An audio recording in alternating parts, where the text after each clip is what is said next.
Madam ஒரே நாடு ஒரே வந்து தாக்கல் பண்ணியிருக்கிறாங்க.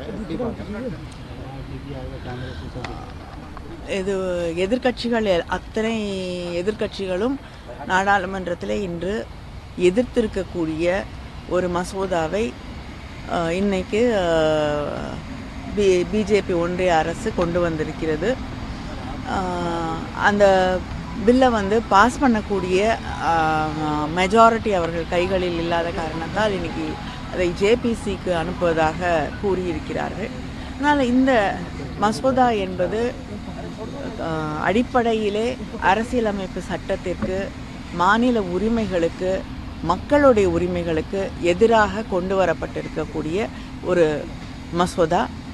அதுவும் வந்து இது ஒரு கான்ஸ்டிடியூஷன் அமெண்ட்மெண்ட் அப்படிங்கிறப்ப நாம் மிக முக்கியமாக கவனிக்க வேண்டியது முதலாக அமர்ந்த அந்த 13 ஜட்ஜஸ் உள்ளடங்கிய அந்த அமர்வில் வந்து ஃபெட்ரலிசத்தை எதிர்த்து எதையுமே செய்யக்கூடாது என்பது அடிப்படை என்று தெளிவாக அவங்க சொல்லியிருக்கக்கூடிய அந்த சூழலில் இது வந்து மாநில உரிமைகளை, மாநிலத்தில் இருக்கக்கூடிய மக்கள் 5 ஆண்டுகளுக்கு ஒரு அரசை தேர்ந்தெடுக்குது. ஆனால் அந்த அரசை கலைப்பதற்கு தேர்தல் ஆணையத்திற்கு உரிமையை வழங்கக்கூடிய ஒரு மசோதாவை கொண்டு வந்திருக்கிறார்கள்.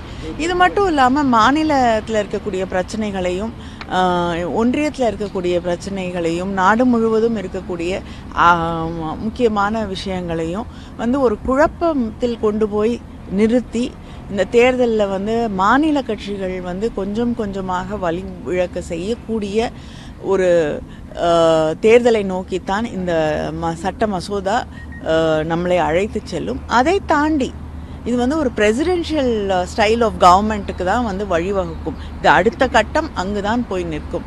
இது அதனால் வந்து நம்மளுடைய மாநில சுயாட்சிக்கு, அடிப்படை உரிமைகளுக்கு எல்லாவற்றிற்கும் எதிராக கொண்டு வரப்பட்டிருக்கக்கூடிய ஒரு மசோதா. அவங்க சொல்கிறாங்க வந்து இந்த மசோதா கொண்டு வருவதால் வந்து தேர்தல் செலவுகள் குறையும் அப்படின்னுட்டு. பல மாநிலங்களில் ஒரு கட்டமாக தேர்தல் நடத்த முடிவதில்லை. கிட்டத்தட்ட 7 கட்டமாக 6 கட்டங்களாக தேர்தல் நடத்துகிறார்கள்.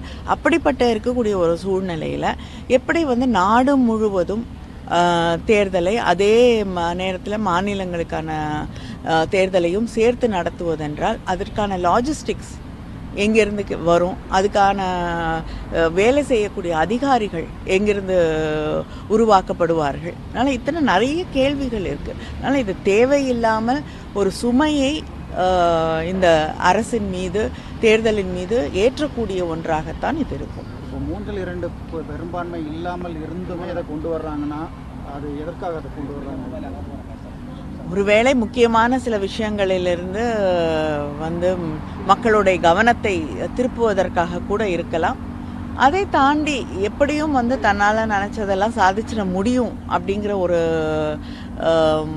மனநிலையிலே கொண்டு வரப்பட்டதாக கூட இருக்கலாம். ஆனால் தொடர்ந்து திராவிட முன்னேற்றக் கழகத்தின் தலைவர், நம்முடைய முதல்வர் அவர்கள் இதை எதிர்த்து கொண்டு தான் இருக்கிறோம், எதிர்ப்போம். இப்போ ஜேபிசிக்கு போகும்போது எந்த அளவுக்கு இதை எதிர்ப்பு தெரிவிக்கிறதுக்கான வாய்ப்புகள்? ஜேபிசியில் வந்து அடிப்படையில் ஒரே இது வந்து ஒரு நாடு ஒரு தேர்தல் அப்படி தான் அந்த மசோதாவுடைய அடிப்படையே. அதனால் நிச்சயமாக அந்த அடிப்படையையே நாம் எதிர்க்கிறோம் இல்லையா?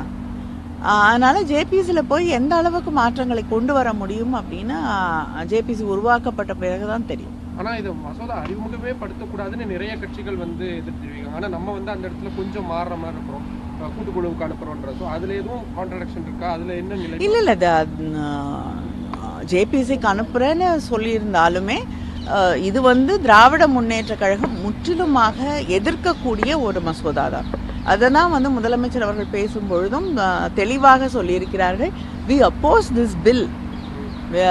அதனால் இது எங்களுடைய நிலைப்பாடு வந்து நீங்கள் அனுப்புனா வந்து மாறிடும் இல்லை. ஜேபிசிக்கு அனுப்பி அதோடைய அடிப்படை ப்ரெமிசஸை நீங்கள் மாற்றினீங்கன்னா maybe we can think about. அதாவது ஒரே நாடு ஒரே தேர்தல் அப்படிங்கிறது இல்லை அப்படின்னா ஏற்றுக்கொள்ளலாம்.